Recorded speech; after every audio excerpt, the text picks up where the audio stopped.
संतोष देशमुख हत्या प्रकरणात चौकशी अंती मोक्का लावून जेलमध्ये टाकलेल्या वाल्मिक कराडच्या बाबतीत धनंजय मुंडे यांनी स्तुतिसुमनं उधळलेली आहेत.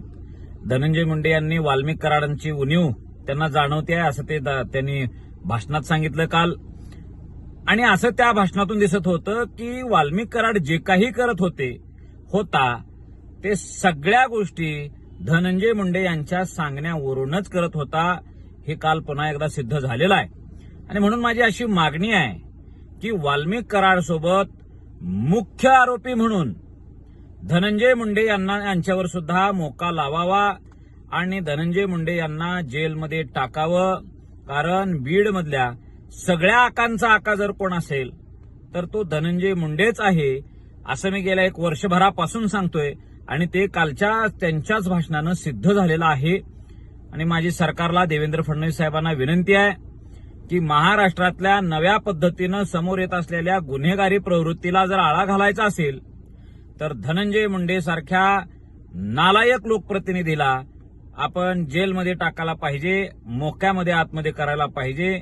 नाहीतर राजकारणाच्या शुचितेबद्दल, राजकारणाविषयी आणि लोकशाहीविषयी सर्वसामान्य जनतेच्या मनामध्ये चुकीचे एक समज तयार होतील आणि ह्या लोकशाही व्यवस्थेविरोधात नाराजी तयार होईल. म्हणून आपल्या राज्याचे प्रमुख राज्यकर्ते या नात्यानं, गृहमंत्री या नात्यानं देवेंद्र फडणवीस साहेबांची आता जबाबदारी आहे की राज्याच्या लोकशाही व्यवस्थेवर जनतेचा विश्वास दृढ व्हावा. राज्यातील पोलिसिंगवर म्हणजे पोलीस यंत्रणेवर सुद्धा जनतेचा विश्वास कायम राहावा असं वाटत असेल तर देवेंद्रजी तुमच्या लाडक्या असलेल्या धनंजय मुंडेंना आपण आता जेलवारी करणं गरजेचं आहे. छत्रपती शिवाजी महाराजांचा वारसा आपण जर सांगत असू तर छत्रपती शिवाजी महाराजांनी स्वतःच्या नातेवाईकांना सुद्धा शिक्षा केलेल्या आपण पाहिलेल्या आहेत. आपण वाचतो कोण किती जवळचा आहे ह्याच्यावरून तुम्ही कायदा त्याच्या अनुकूल असू नयेत अशा गोष्टी आपल्याला स्वराज्याकडनं, शिवाजी महाराजांकडनं शिकायला मिळते. तो किती जरी जवळचा असला तरी त्याच्यावर शिवाजी महाराजांनी शिक्षा केलेली आहे.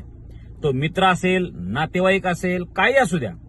मग आज देवेंद्रजी तुमच्या जवळच्या मित्राला, असं त्या धनंजय मुंडेंचा दावा आहे की मी देवेंद्रजींचा मित्र आहे, तर मित्रावर सुद्धा कार्यवाही करण्याची गरज आज निर्माण झालेली आहे. महाराष्ट्रापुढं एक नवा पायंडा, नवा आदर्श आणि छत्रपती शिवाजी महाराजांचे विचारांचे तुम्ही जे पाईक म्हणून जे मिरवता ते दाखवण्याची वेळ आज सगळ्या महाराष्ट्राच्या पुढे आलेली आहे, तुमच्या पुढे आलेली आहे.